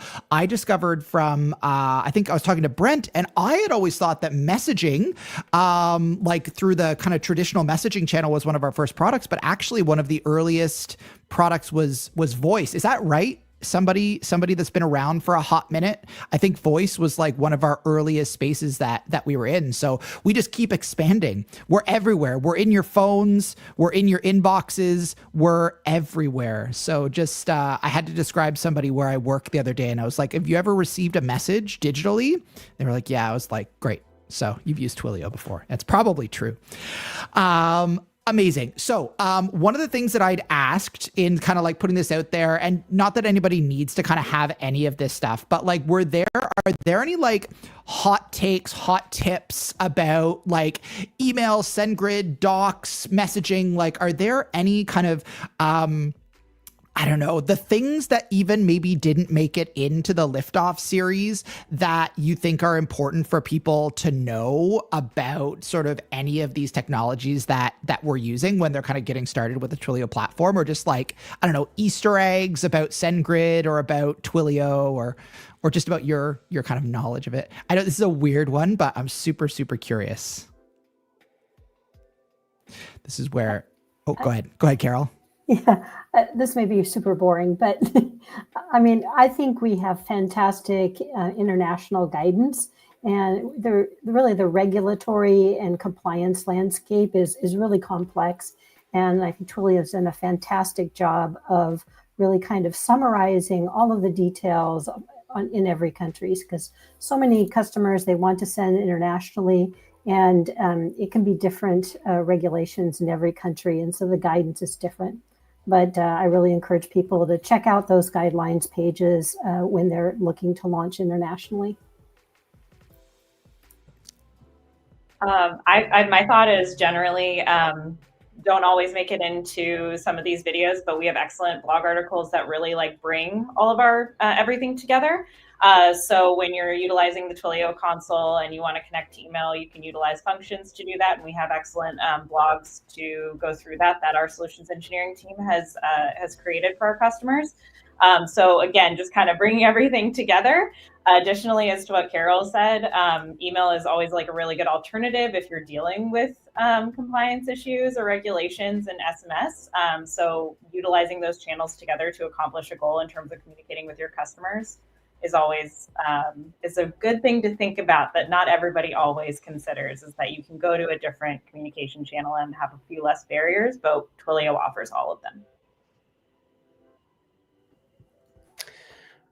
I think kind of similar to what Heather was saying around email and SMS together. I think one of the things that's so interesting about email and how it can complement other channels well is just the amount of data that you can get from an email. So things like opens and clicks and, the specific parts of an email that folks are interacting with, what they find valuable. You get so much rich data out of email that it's such a great channel to help inform how you want to send SMS. You can really track the behaviors between the two. Email has click tracking. You can track links with messaging as well. And so you can kind of objectively see which channels your customers prefer. And I just think that's really cool. I love that. Wade, I love leaving you last for all of these. Makes you both have to listen to everybody and be like, can I add something to this? Yeah, I'm not sure I can on this one. No, it's just a +1 to everything everyone said. I guess if you're looking for a hot take on email, I feel like the sticking point for a lot of people getting started is always the DNS stuff and setting all of that up. And I'd say just do it. Don't spend time looking for a workaround that's going to hurt your reputation. Just do it, and then it's done. And I think the challenge for a lot of folks is we live now in an amazing time with front-end clouds like Vercel and Netlify and all this stuff. So people don't even think about DNS anymore and realize how everything is routed behind the scenes. So it just feels like this scary thing, but honestly, it's not. We've got good resources. So if you just take care of it, then you really don't have to think about it for quite a while after that. So I love that. And I feel like that's so true for the compliance on the messaging side. It's y'all in the email space have always been in this thing of you got to go and do the DNS before you can send an email. You got to go do all these records before you can do anything. And it's just now that not now. I mean, it's been for a little while, but obviously sort of in the messaging world, this is now a thing that everybody's having to deal with. So we all are dealing with compliance together. One big compliant family at Twilio.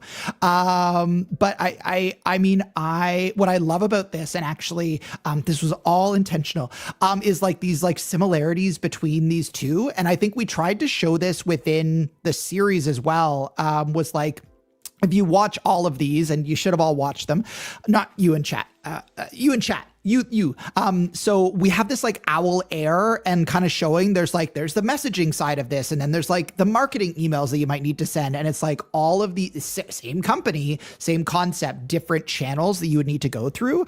And I feel like that's just kind of yet another demonstration of like all 5 of us on here is like all of these pieces really, really work together. Twilio Liftoff Party. Will it last 7 minutes? It will last 7 minutes. We are only halfway through our watch party. We're going to be here for a hot minute still. Don't worry. And the great thing is if you are interested in any of these videos, you can watch these live. All you got to do is head over to Twilio Dev's YouTube channel. Look for the Liftoff series and you can watch all of these liftoffs, because you may be saying, why is everybody silent in this video? Or not why is everybody here silent, but why is the video silent? It's because we want to drive you to go and watch these videos, and we're here to hang out with our awesome folks that are here on stream. Speaking of which, I just want to say, like, while we're here with you, thank you all. Like, I know Alex said it earlier, but like, thank you all so much for being involved in this series. It has had such a huge impact, thousands of views. Like the trailer's been viewed like 30,000 times or something like that right now. Each of these views are like up over 1,000. These are implemented into our docs. They're in the blog. We're getting them into our console as well. These are appearing in all of these places. And none of this would have been possible had it not been for all of you and your contributions and your feedback. And we're just getting started. Thank you all. You are just absolute rock stars. So I know we're gonna continue on with our Liftoff series. Any final comments, thoughts, earworms for anybody that's on here before we kind of switch over and I turn over the stage to Bianca? And the crowd goes silent.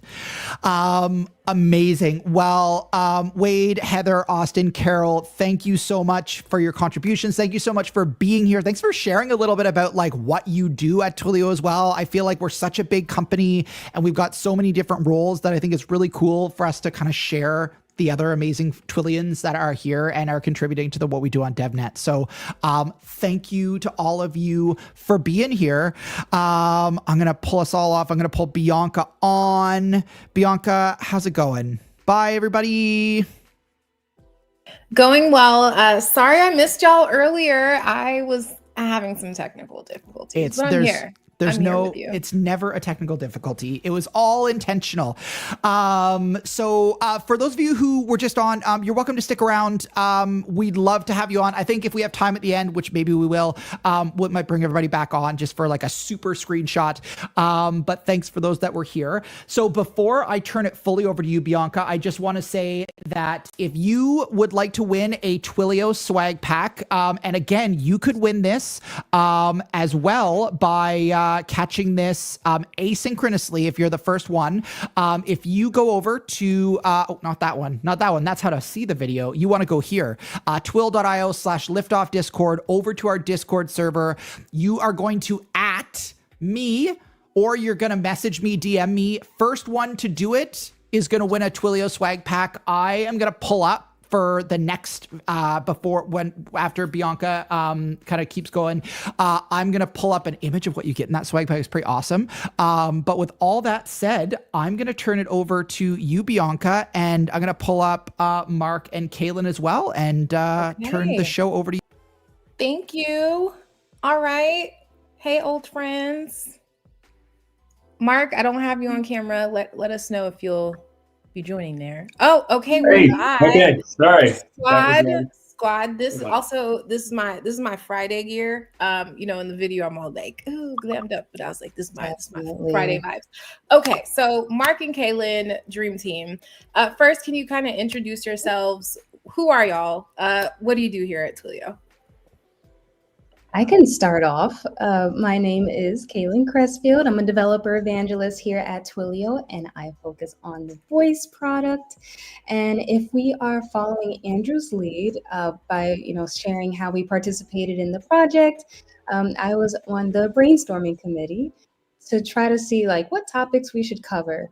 And Mhm. as Andrew mentioned, the voice API is one of Twilio's OG products. So it was a really fun process trying to pick and choose which awesome products we should include in, this Liftoff series. Awesome. Awesome. Welcome. Yeah, I'll go next. Yeah, hey everyone, Mark Bickstrom. So I'm a solutions architect, similar to Austin and Heather and Carol, who were all on before. We kind of have the same role. But I'm on our voice majors team, so I get to focus a lot more on voice and get to play around with the best channel and the oldest, as we already established, right? So that's a lot of fun. Yeah, I was watching earlier, and Anthony was kind of like, I don't remember even what I did with this, and I was like, I can relate. I have like squirrel brain where I don't quite remember everything I did, let alone this morning, let alone a couple months ago. But It's honest. yeah, It's honest. so I get to work with our customers and like helping them adopt voice, Mhm. and so I really just tried to kind of help convey some of that experience working with our customers to help make sure this was like as relevant as possible. And yeah, watching it just turned out so great. So I think the team did such a fantastic job on it. No, that is so real. Mark and Kaylin were super helpful. They're like, nope, take this out. No, this is good. You're like, how deep are we going on this? So it's super helpful to have y'all. I'm curious, just like, how did both of y'all get kind of connected to just voice, right? Like, were you like, okay, I'm gonna make this my thing? I know Kaylin, you've done all types of things on the DevNet, but kind of curious, Mark, like why voice? Oh boy. So I've been here about 4 years, and when I joined, this is a little bit awkward story. My manager who hired me, his name was also Mark, and he was going from an SE role up to a manager, and he was like, "Hey, I'm in the voice majors program. Your name is Mark. You also know something about voice. I'm just going to put you right into this role." And I was like, "Oh, okay, big shoes to fill."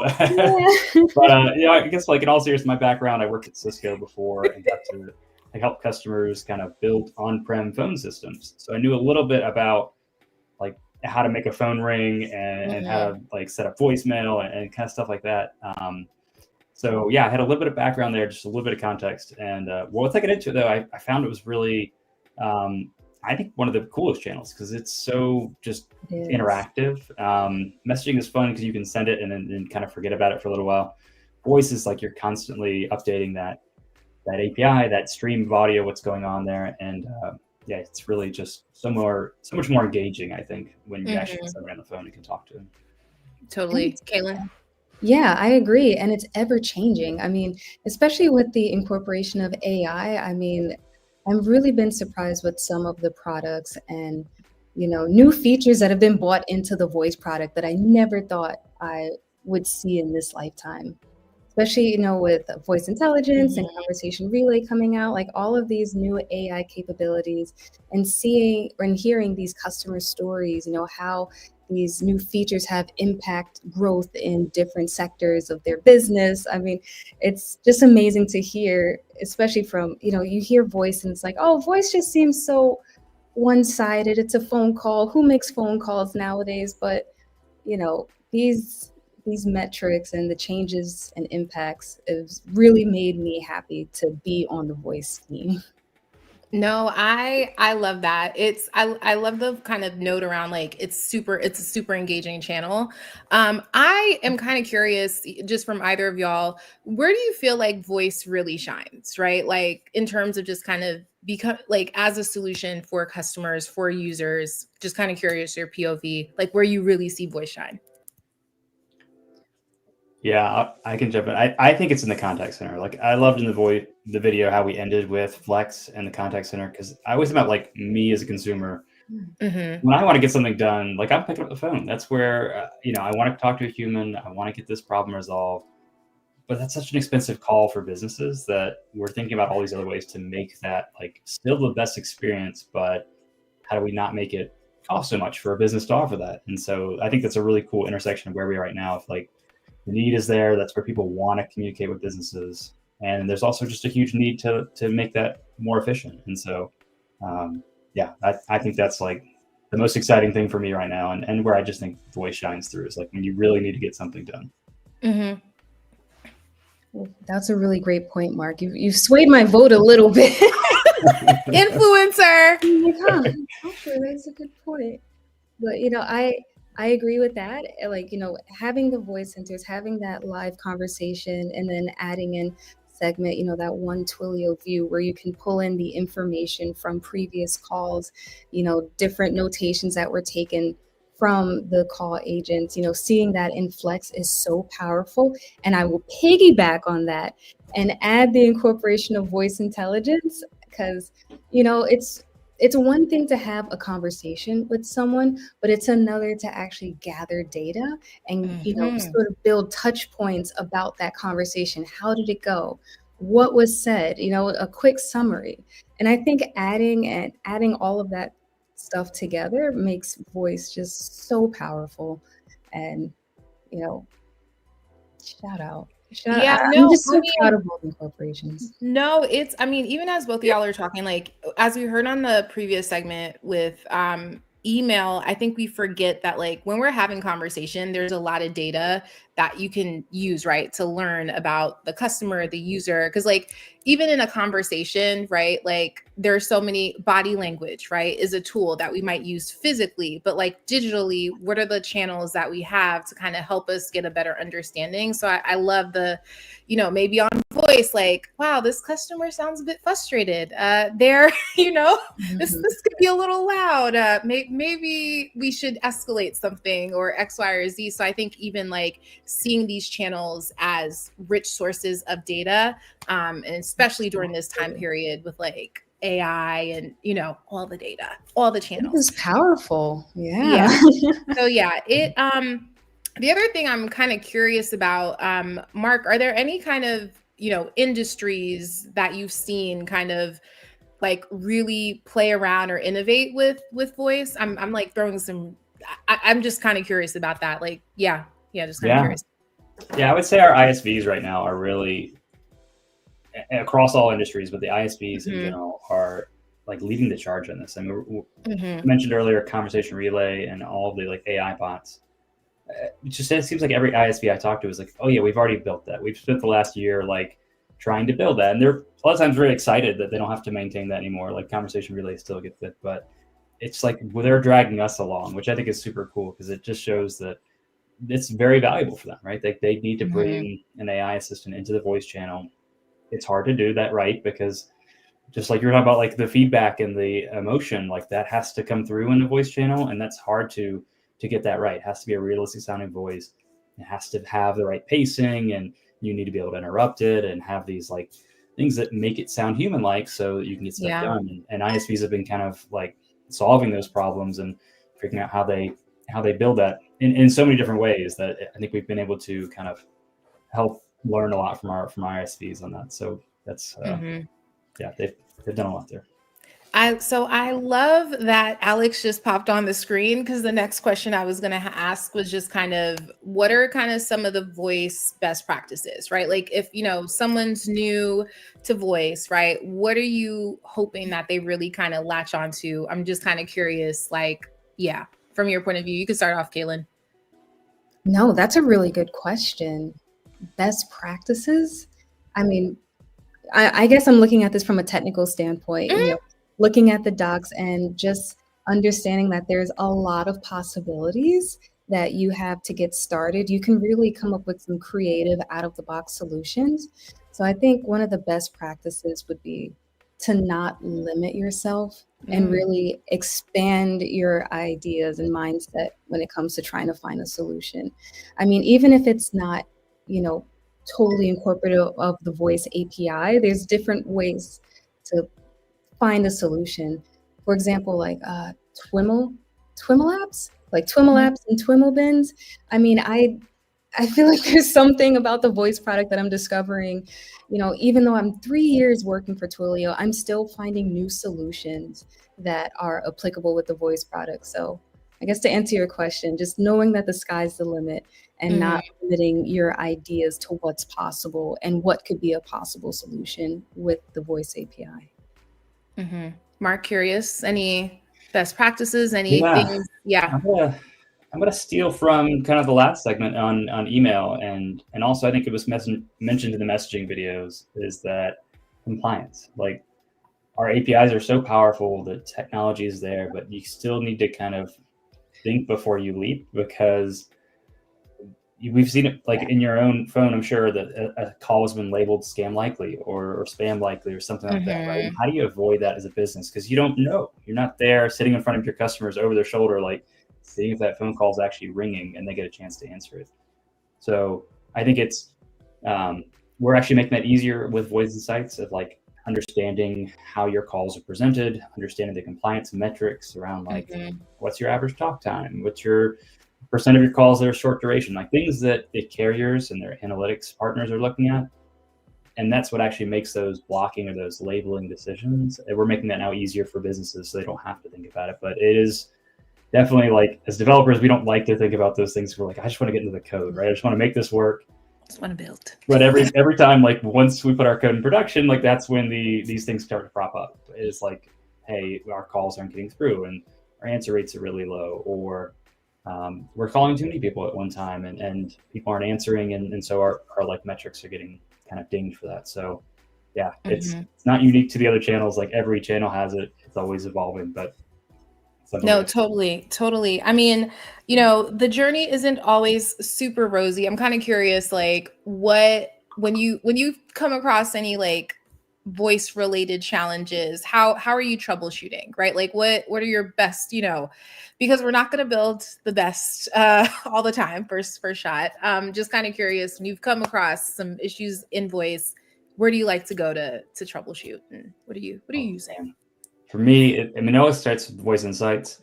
Okay. And that manager I mentioned earlier, who kind of like not shoved me in the role, but encouraged me to go into the voice role. He said it really does is like usually when you're moving to voice and like voice services to the cloud, it's usually associated with less visibility. And I think about that like my Cisco days, like if that phone and that PBX weren't talking, like I could go and get a packet capture and understand what's going on. Is it something in the network? Move that into the cloud, it's like very hard to go into Amazon and get a packet capture in some SaaS or CPaaS service. But with Twilio, we allow you to do that. Like, so Voice Insights allows you to kind of see what's going on with quality, but then you can actually go and get a packet capture of what's happening. And I think that's super cool. Like that, as a voice guy, like, you know, in my roots, that's amazing that I can go and see what's actually happening. I can see the SIP invites going across, and I can get down to that level if I need to. So that's always been like, I think a really big thing that Twilio's offered is like, you know, you don't lose visibility when you move to Twilio. And I would like to add the quick starts. Definitely those voice quick starts, because I remember I was working at a hackathon and someone needed help with answering machine detection, which I see you shaking your head a little bit, Mark, but yeah, answering machine detection. But luckily there was a quick start to help us get on the way, and I couldn't be thankful enough that there are guides in the console and on our website that help people, you know, get started. There's some type of foundation that you can use to get some type of working solution together. Yeah, one theme I'm consistently hearing from y'all is like, when addressing voice, really anchoring in on a solution and, you know, like kind of what is this container? Because like, I think we can focus on like the technology is powerful, the channel's great, but it's like, well, how does this actually help you solve, you know, a problem? So love that. I might have two more questions depending on the timing. You know, internally, we talk a lot about like just one Twilio. There's so many different products, you know, services here at Twilio. I know we mentioned Flex as a space that voice really plays well with. Any other channels that you've seen voice play really well with? What are your thoughts? I like we showed in the video, and I keep referencing that as like the cross between SMS and voice. Like, I think that's such a cool marrying of technologies, right? You know their phone number because they just called you, right? And if you can get them to opt in and agree to receive a text message from you, then you can continue that conversation in another channel. So like, I think we sent a airline reservation or status update when you call in. I think that's super cool. And oftentimes, like, there's so much you can't convey, even though voice we talked about like is so rich, you can hear emotions. You can't see maps really well. Like, there's some things you just can't see very well. And So being able to send a text message that links you to the directions, the map, or I saw this cool kind of concept that I haven't seen many like customers actually take it on, is a visual IVR. So something like you're on a phone call, you get a text message and it pulls you up in a web page, and that web page reacts and changes based on where you are on the phone call. So if you're saying, I want to talk to customer support, okay, it like brings up the web page and actually will follow it along. Or, hey, I need you to put in your case number and your name and your address. Okay, those are really hard to collect on voice because you might spell Mark 2 different ways, with a C or a K. Super hard to get that right 100% of the time. But if you give them a digital channel where they can put in their name, link it to that voice call, wow, that's like nirvana. So I think that's super cool that we can offer both and just kind of go back and too. And for me, I think adding segment to voice, especially, I guess the last year or so, I've been so focused on voice intelligence and, adding that actionable data or gathering data from voice calls into segment and just turning that into something a lot richer. Like Mark mentioned, being able to pull data from phone calls into a text message, or even segment turning that data into an email reminder that was sent out based off of what was said in a phone conversation. I mean, just the ability to collect, store, organize, and then do something with that data with segment has proven to be a really, really powerful, marrying of products. No, that is, I love it. I think the reminder is always just like, let's bring it all together. I think we want, even though we separated out these like different channels, but it's like all of these things work together to kind of supercharge like your needs and priorities. But I know we're about to wrap, but Kaylin, Mark, y'all were amazing. And I definitely, we felt like it was important to kind of pull in our friends. We also had Robert, who helped us as well on the voice side, but their perspectives were so invaluable to kind of helping us craft, the most useful content and messaging. So thank you, Mark. Thank you, Kaylin, for just spending time giving us your POV in another lens. And we're super excited to kind of continue to, pull people along on this journey and have them explore the best parts of voice. So thank you again for joining us today. It was so great to have y'all. Thank you. Thanks for having us. It was an honor. That's so great. It was nice to kind of bring everyone back together and see all of y'all's hard work come together. I think you did a great job. And congratulations. Thank you. All right. So thanks for being here, everybody. We're going to pull off Kaylin. We'll pull off Mark. Now, if you have not caught the pattern that we've been doing for these giveaways, now is the moment that you should head on over to twill.io/liftoff Discord. Can you guess who you might at this time? It's not me. It's not Brent. Oh. It's not Alex. Who would you want to add? So head on over. And again, if you're catching this VOD, who knows? Maybe somebody did not message this specific person. By the way, it's Bianca. You go over to Discord, go to this link, and even if you're getting this like days later, weeks later, who knows? You can still win a swag pack. And I did say that I would share what that swag pack was going to look like. And here it is. Let me get it up on my screen. Chrome tab. We're going to share a Chrome tab. Here it is. This is what you could be winning. So we got some Twilio stickers. We got some socks. We've got some notepads, some tote bags. By the way, these are like limited edition. I don't think we will ever be reproducing a lot of this stuff. Certainly not in this kind of a pack. Those socks, I love those socks. They're some of my fave. So yeah, it's good. We got some good stuff there. One of the first Twilio swag packs, the items that I ever got was an awesome pair of red Twilio socks, and they're one of my favorite pairs of socks to wear. Welcome. So if you're just arriving, we are doing a watch party into our Twilio Liftoff series, which has been rolling out. We have got so many amazing people that are here on the stream. And we've got a couple more amazing people that I'm going to pull on as I say farewell to Bianca. Bye, Bianca. Thank you. We're going to say goodbye to Bianca and hello to Sarah and Kelly. Sarah, Kelly, how is it going? Oh, it's going great. Fantastic. Well, we have reached our final segment, which is similar to our final liftoff of the series, which is our Twilio Liftoff and Learn user authentication and identity. I'm going to turn it over to you, Sarah and Kelly. I'm going to pull the video up, and we'll see you guys in a little bit. Sounds good.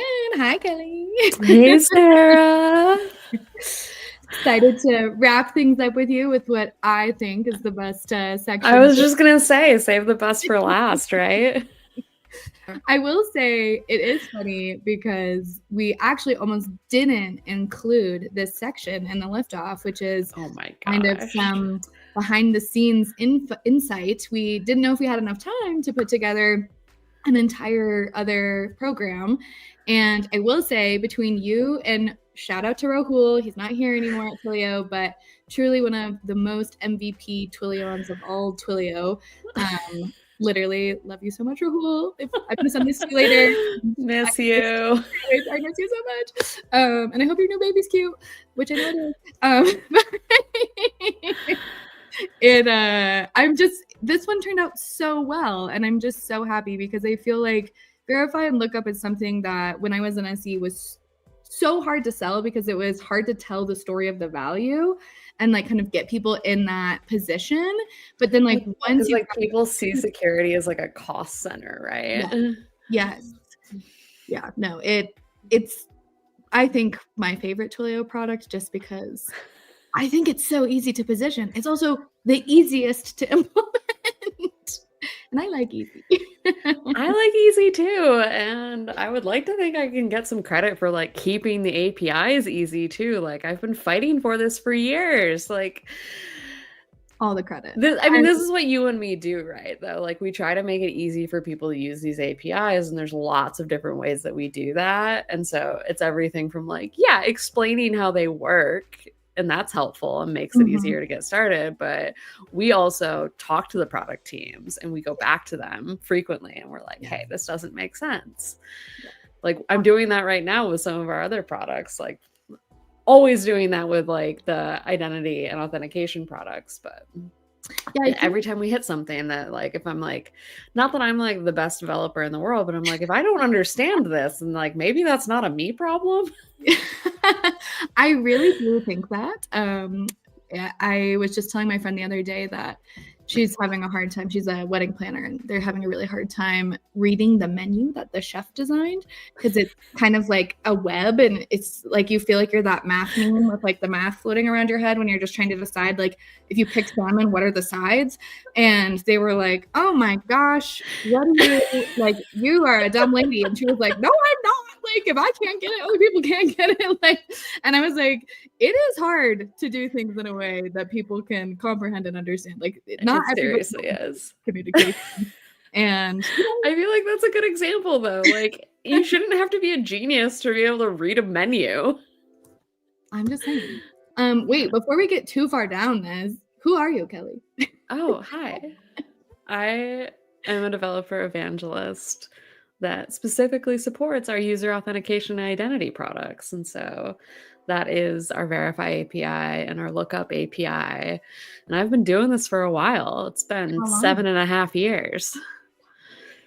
And always Verify? That was your only love? Always Verify and Lookup. I mean, there was Authy back in the day. You remember Authy? Yeah. So Twilio acquired Authy back in 2015. We actually just hit our 10-year anniversary of the Authy acquisition, which is wild to think about. It was Twilio's first ever acquisition.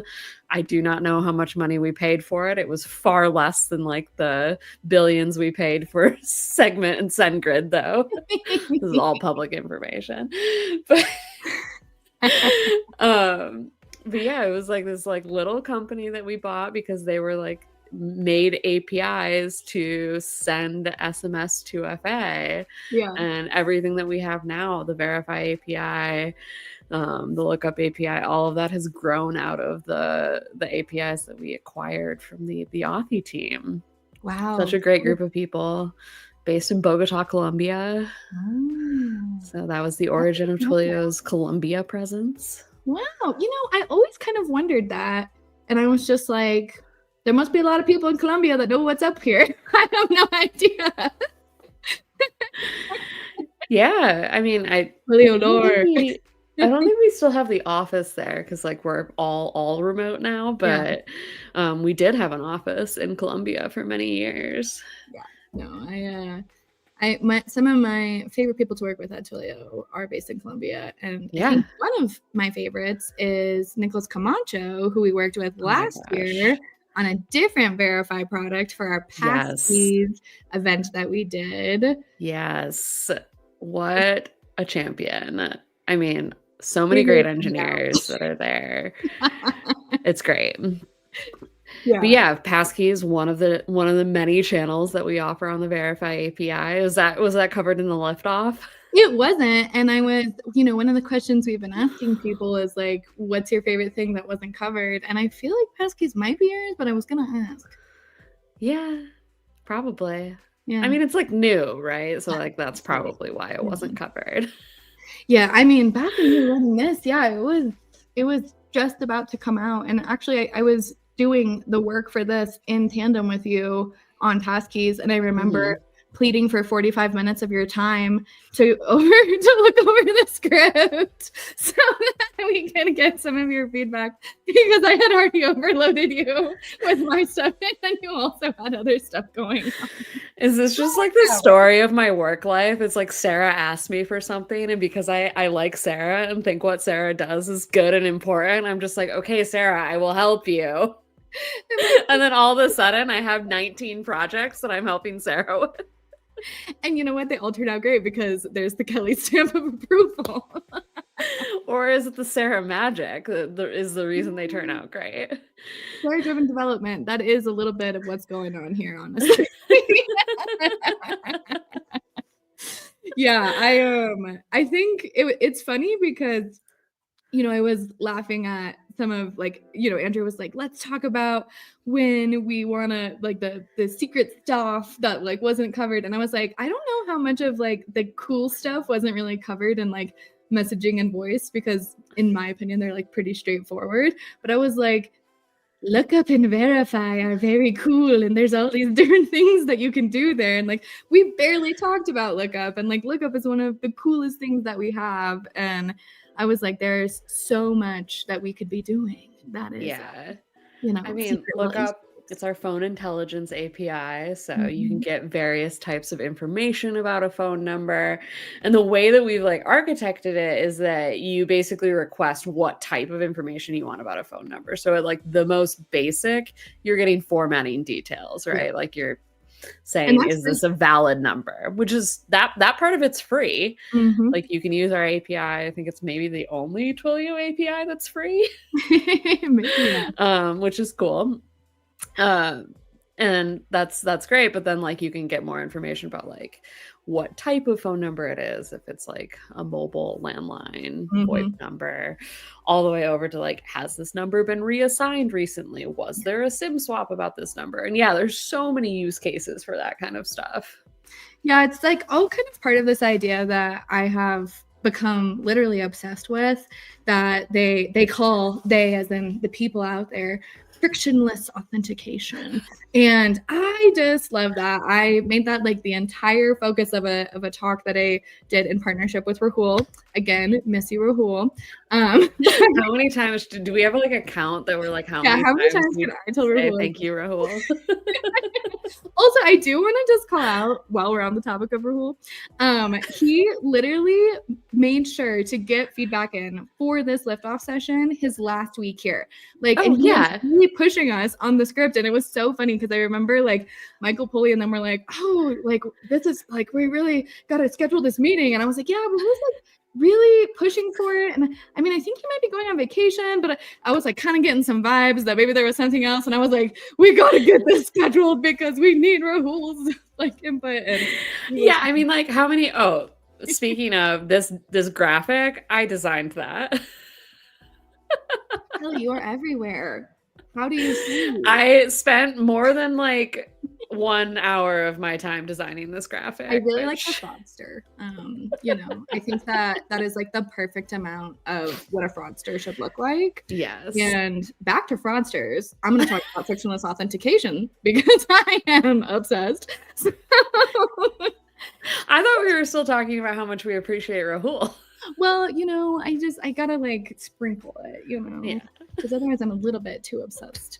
But frictionless authentication is a really cool idea, and it's like kind of like TSA pre-check, you can think of it. So there's all of these different ways that you can use the lookup API and kind of like other things to give you contextual information about people's numbers and like in the sign up flow, where you're not having to make people go through all these hoops to prove who they are, prove that they're not a fraudster, but you can like gather context. And so depending on how important it is for you as a business to know exactly who the phone number belongs to, because it's like, if you're a coupon company for like, a restaurant, you're like, I don't, if this is Kelly, cool. If it's not Kelly, I still hope you use my 10% off coupon, like whatever. But if you're like a bank or I don't know, like a doctor's office, like you can make sure that it's Sarah Biffle who owns that phone number. Yeah. And there's all of this really cool stuff that you can do kind of behind the scenes there's like an identity match product where you get a score of like, okay, I, Sarah, like provided all this information. Like, how much does that align with what should align with the person that owns my phone number? It's actually very funny. I looked myself up one time and I am still on my dad's cell phone plan and I just pay him money because it's cheaper. And my last name is my maiden name, Sarah Johnson. And so my identity score is always kind of bad because I have the wrong name listed. And I'm like, oh, and I also like keep getting text messages of hello, Glenn Johnson. And I'm like, I don't know who got any of these numbers, but that is my father. That is not me. But I like the TSA pre-check example though, like, or analogy, because it's like when you go through TSA pre-check, you're not like, you still have to like go through a metal detector, right? And so it's like using lookup in tandem with other authentication. It's like you're doing like a little bit of pre-vetting. You're saying like, okay, how much can I trust this person? And then how much extra do I need to do? Whereas like, maybe because you have like a weird arrangement with your cell phone plan because you're smarter than I am and figured out that staying on the family plan is cheaper. It like comes back maybe a little suspect. That's fine. But then like you might get like an extra step up authentication. Prompt for you to do certain things, whereas like I might be able to bypass that if I'm logging on to some kind of platform because they're like, we're like pretty sure this is like Kelly, like we're good with like the session token that was set and like her username and password, that kind of thing, right? Whereas like they might re-prompt you for your 2FA. Right. And like, I will say, if anything that is vetting me doesn't come back as a little bit suspect, I think that's suspect. So like, here we are. But also, I mean, the other cool thing about how Lookup and Verify work, especially for this TSA pre-check thing, is it's like, if you do the work up front, you do the TSA application, you do your interview, you get fingerprinted, then like TSA knows that you're like supposed to be a trusted traveler and you kind of get a shortcut other things. And so there's other ways that you can use Verify, like passkeys, where they know that the device that you're accessing from is a trusted device. So like maybe next time you log into an app, you don't have to do the 2FA because, oh, hey, check on your passkeys verified device. We know that even though Sarah's suspect, this cell phone does belong to Sarah. What's your Device list? authentication. It's great. It's great. Well, it makes your life easier. It makes the company's life easier because like that's going to offer more security too than just like a password would. So everybody wins. I mean, I think so. And what else do you like about these things? I feel like we've really done a tour, but we have, I think, 3 minutes left. What's the question we got here? So how do passkey logins work if I lose my device suddenly through failure, incompetence, hardware failure, or obtain a new device? Great question. This is one of the things that I feel like we're solving for right now is like you need backups for this. Like passkeys are wonderful. Like nobody's saying that they're not, but you need an alternative if all of these things happen, whether that's through life happening, you upgrade your phone, incompetence, like you said, This happens. And so passkeys, you can register more than one passkey. So you can register a passkey for Twilio.com, Google.com, like these things where you would register a passkey. You can register one for every device that you own. You can register multiple passkeys per device. It's a token. The storage of it is limited or minimal. So it's not something that like anyone that offers passkeys will allow you to register multiple passkeys. Most companies are also looking at additional fallback options. And that's one of the things that like the Twilio Verify API is doing too, right? Is like, yeah, you can register a passkey, but like what happens if maybe you lost your phone or you just like don't have that with you right now? You can still fall back to another authentication method, whether that's like an SMS 2FA or something else. And so like that's one of the ways that we're seeing a lot of people implementing this. I actually gave a talk at the Authenticate conference last year about passkey and account recovery, because this is the thing that like people need to think about, right? Like we're all excited about passkeys, but like what happens when they don't work? And I'm not saying that like we need to like always be thinking about like alternatives, but it's just like real life happens, Well, great question. I think we're done with time. We yapped through that whole time, as Brent said. Already? I know. Time flies when you're having fun with your besties, with your Verify besties. If only Rahul was here. I think that was time number 6. I'm not sure. But, miss you, Rahul. Wish you were here. And actually, Rahul, if you see this, I have some questions for you. I actually need to plead for 45 minutes of your time, Rahul. Goodbye. Not yet. Amazing. So I don't know if you caught in chat, but everybody wants a Sarah and Kelly in the morning. Actually, you've got the perfect names, actually. Sarah and Kelly's like morning coffee show. I think that there's a stream there. 1,000%. The problem, Andrew, is that this is like 3:49 p.m. for me. Do you want me in the morning? I don't know. I feel like before I've had coffee. Afternoon pick me up, okay? That's what we're doing. Absolutely. It's like afternoon delight, but way better because it's code, it's Sarah, it's Kelly, and maybe coffee. Done. I'm making the day. Can you make coffee, Kelly? Sold. Thank you both. That was amazing, but don't go anywhere quite yet because we're about to go to the thing that we're doing in every one of these rounds, which is doing a giveaway. We got another swag pack that is ready to go. If you're catching this VOD, you're trying to figure out what's the system they've been using to figure out these giveaways. You can at either of these two fantastic people over on Discord. Head on over, Sarah or Kelly. I'm assuming that you're both on our Discord. If you're not, you can at Sarah, because I know Sarah's definitely there. I think I might see Biffle. Ooh, there you go. So it's going to be a secret adventure to get the final swag pack. Can you find Kelly? Can you find Sarah over on Discord? At them or send them a DM. And if you are the first one there, you are going to win an awesome swag pack. And I really want to give away some of these swag packs. So get over to Discord. I'm going to throw it up here one more time. How to get over there, join our Discord community, go down there and check it out. Yes, I'm definitely pulling everybody back on now. Kelly, you can stick around with it. You can be our Alex if you want to stay on camera for a minute. Sure, why not? All right. Kelly gets to be Alex? Man, that's not fair. Alex is awesome. Sorry, Alex, you're not needed anymore. I'm here now. You've been replaced. Kelly, are you working on the next Twilio update episode? It's gonna be awesome. At this point, LOL. No, I don't need. We already talked about this. I have 19 projects that I've agreed to do with Sarah. I don't need to do all of Alex's projects. What's one more? What's one more? Just make it 20. You're good. Also, not including my comment, the Rahul counter got up to 8. We were up to 8 at the time of it ending. So well, I miss you, Rahul. Now we're at 10. I need okay. Wow, he did some rounded it out. Wow. So if only and Ashita. So much love, man. That's amazing. Rahul really was the absolute MVP. I miss him every day. Don't worry, for all the other SEs and SAs that are out there, don't worry. We're going to give you some love to Austin, Heather.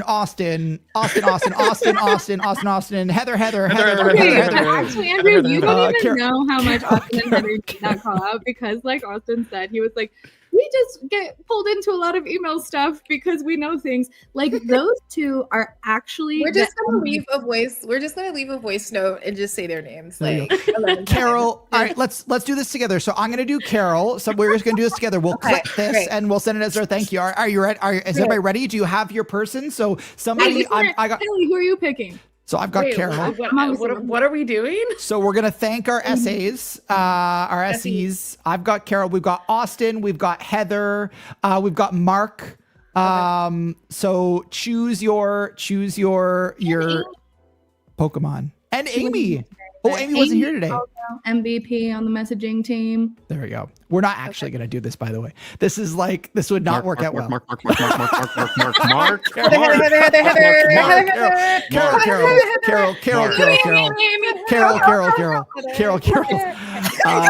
Amazing. I love that Kaylin has come back just Kaylin was like, Because I heard it. what is going on? So chaotic. This is, I feel like this was a Beetlejuice moment. If we just shout for SAs, Kaylin shows up. That's really what's interesting here. It would have been really amusing if we were saying Kaylin and then Kaylin popped in, because then that would confirm the Beetlejuice. Just all the things. This is good. I think the thing is, like, everyone out there, like, that we just said their name a bajillion times, all their ears are ringing and they have no idea what's going on. Like, Absolutely. never going on a Twilio stream ever again. I don't know what's in my ear. I'm out.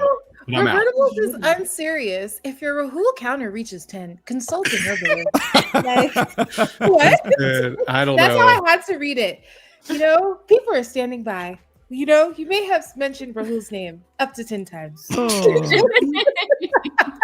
you I need love help it. with your authentication? Because you mentioned Rahul's name 10 times. Did you know who can help you with that? Rahul Anand. You might have added a dash of Kelly in the mix. You may have said the Kelly show, but then the Kelly show, we get it. User I authentication love and it. identity. 10 you know? dashes of Rahul, a little sprinkle of Kelly. Oh, it's this. You're there, and then a little. Sarah. But then you, that's yeah, how you get needed the a last little name in there. Sarah Yappuccino to like round it out. So then it's great, y'all. Listen. This was dope. I really enjoyed this as like it. This was great because I think really being exposed to all the cool people working here at Twilio. The vibes were great. We made channels exciting. I mean, we're like, yeah, messaging, user authentication, voice, email, like what? Excitement. Yeah. But so it was just, I don't know. I enjoyed it. I like it. I agree. And I think like, I know we've thanked a lot of people, but I'm going to do this for all you. Like, big thank you, Brent, to you, Bianca, Sarah, Alex, the Poly team. Like, y'all pulled off. And I know there's more people. Emily Shenfield didn't get a shout out on this. I think Craig Dennis was involved in this too. Like, there's been so many people that have been involved in this. And for those who are watching, 7 months from conception to, wait, not conception, from ideation to release for Just a little liftoff baby, you know? When does liftoff become a liftoff? We don't need to. We don't need to go there. When liftoff becomes a liftoff is when the final screen grab is sent to Michael Poley. Absolutely. So like, thank you all for making this happen. And this isn't the last time. If you are watching this and you enjoyed the liftoffs, if you enjoyed any of this, throw a comment, throw a like, share it out into the world. I say this to everybody on streams that I watch, just go out into the streets and shout Twilio Liftoff. And just, if you get a weird look from a neighbor, you're actually doing the right thing. That's what we're looking for. Twilio survives on weird looks from neighbors. That's how we move into 2026. In all seriousness, too, Andrew, let us know in the Discord. I know the link's down there going by, but like, go into this, make noise in the Discord. Let us know what you liked, what you didn't like, because we only know what, you know. It's my job to like focus on producing content, but we can only produce what we know you're going to want. Otherwise, no one watches it. So let us know what you want to see. Seriously. Let us know if it's Rahul. There it is. 11, 12. Speaking of links, just as we kind of finish things up, I just want to say, if you want to check out the entire series, twill.io/liftoff, we're going to be doing some interesting things. We might be releasing some separate we're going to see. There are going to be some experiments with Liftoff stuff. There'll be more things coming down the pipeline. So Liftoff is not out of your life yet. There's more Liftoff coming for you. But that's where you can go to find all of that information. I'm also working on a cool project called the Liftoff Quiz Bot that I'm hoping to be out sometime in 2025, where you'll be able to win some more swag if you didn't win it this time. And speaking of swag, if you have made it this far, we are going to be doing a Twilio Signal 2025 giveaway right now to kind of end our stream. If you're not sure what Twilio Signal is, it is our annual conference. It is happening on May 14th and 15th in San Francisco. Tickets, I think right now are going for like $600 or something like that. Like they're pretty, we know they're a little bit expensive. So see Kaylin in there. Oh, so we want to reward you for being here and for sticking around and for watching the series. So here is how you can win your Twilio Signal ticket. First off, you got to be able to get there. We cannot pay for tickets, unfortunately, or for like flights and hotels and all the rest of that stuff. So like we can give you the ticket, but please, if you're going to kind of go in for this, please make sure that you can be there. But here's the question that you need to answer in either a DM or in public in the Liftoff channel if you feel comfortable.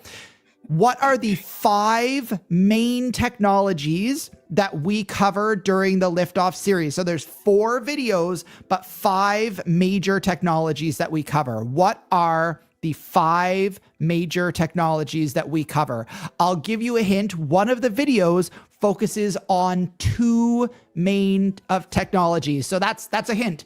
So one of the videos covers 2, the other ones cover what are the 5 technologies. First one to answer that question over in Discord will be able to win a free Twilio Signal ticket, and I'll reach out to let you know. So if you're catching this VOD, who knows, maybe you are catching it before somebody that answered it live. Head on over there, give us your answer in chat or in a DM, and we'd love to get you a Twilio Signal ticket. All right, so I think that with all of that said, we have officially reached the end of the show. I'm going to play a Liftoff trailer to end us off, but I will say if you enjoyed this stream, we are back here every Tuesday. Wednesday, actually starting next week on Wednesday, I'm starting a brand new series next Wednesday with Rashab, which is Build a Blog. So we're going to be online Tuesday, Wednesday, Thursday. Friday streams are going away for now. Say you were starting a series with Rahul. I did. I had to stop myself. I literally was saying Rahul, and I was like, no, it's Rashab. We're all in on it now. Rahul, we love you. Our trailer starts. Okay, wait. Andrew, you love Rahul and you've never even met him. Never even met him. That's all I'm saying. Wow. Y'all hyped him up. So I do, however, want to give our final word over to our kind of resident developer, video producer, Brent Schooley. Final word to end us off before we cut to the trailer and finish off for today. This has been quite a journey, and I just want to re-thank Alex, Bianca, and Sarah for so much hard work, and then all of the folks that we've said their names 10 to 20 times who were underpinning all of that, and a big absolute gigantic shout out, because I know it hasn't really happened yet for anybody else, but to Andrew, for putting this together, for putting together the release plan. We can make videos. We've proven that over the several years, but how do you get them out there? How do you drum up the energy?